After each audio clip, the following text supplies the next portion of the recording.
La rentrée à Crefeld s'accompagne toujours d'une célébration.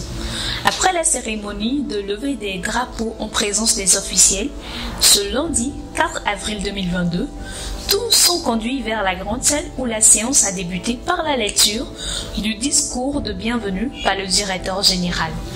Le directeur pédagogique a ensuite procédé à la présentation du centre de par sa vision et ses objectifs, puis les offres de formation disponibles. Ce jour marque le début de la 7e promotion à Crefeld. Crefeld, de par sa vision très large, où l'objectif premier, c'est d'autonomiser la jeunesse avec un métier concret à la main.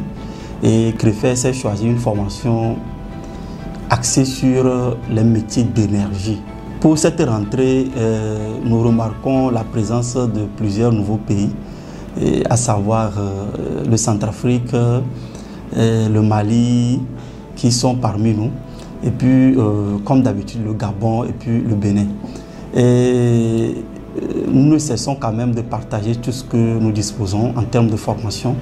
Crefeld, entendu, Centre régional d'études et de formation en énergie renouvelable, une académie à dimension internationale tournée vers le terrain, a reçu l'assistance de Togolais œuvrant pour le lien entre le Togo et l'Occident dans le secteur de la formation professionnelle, notamment la promotion des métiers du bâtiment, ainsi que bien d'autres.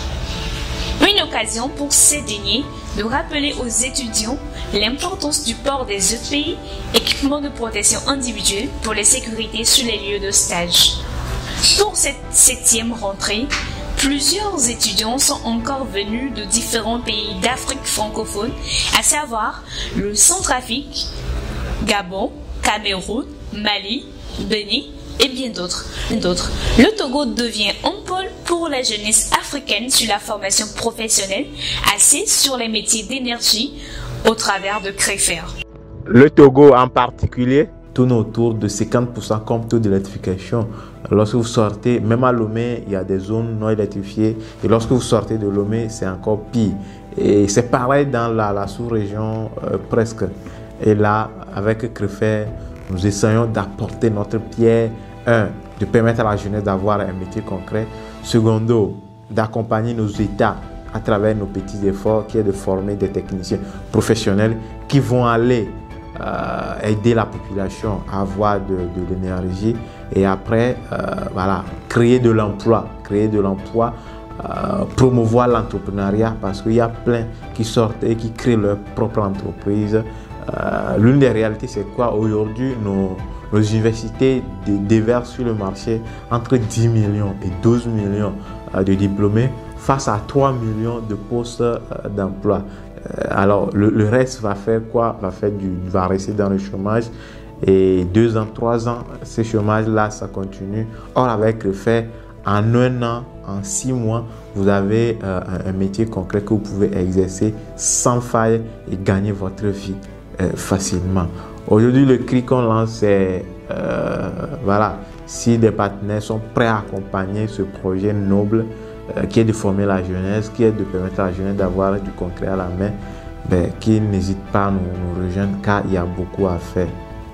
Et l'objectif pour nous ne s'arrête pas côté national aussi. Nous essayons quand même d'avoir des partenariats axés sur des formations professionnelles, pouvant mieux aider nos étudiants, pouvant mieux les pousser à rentrer un peu plus vite dans la vie professionnelle. Au cours de la cérémonie, quelques anciens étudiants ont eu l'occasion de témoigner de la qualité de la formation, regroupant la phase théorique, les travaux pratiques et les stages professionnels en entreprise.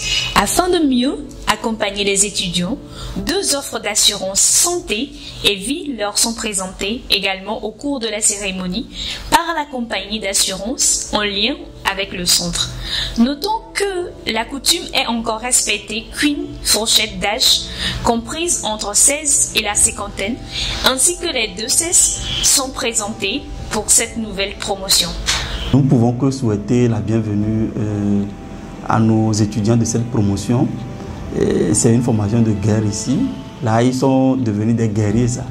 Donc, nous ne pouvons que leur souhaiter la bienvenue dans la grande équipe, beaucoup d'endurance, la détermination qui les a poussés à venir ici à Crefeld, que cette flamme ne s'éteint pas en eux, qu'ils gardent vraiment ce cap.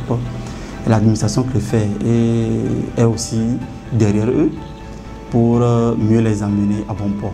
Je suis Yoli Nyonga, Gabonais, arrivé à Crefeld dans l'optique d'avoir un diplôme en électricité, et le centre répond fortement à ma demande parce qu'elle m'offre non seulement une formation théorique mais aussi une formation pratique. Merci.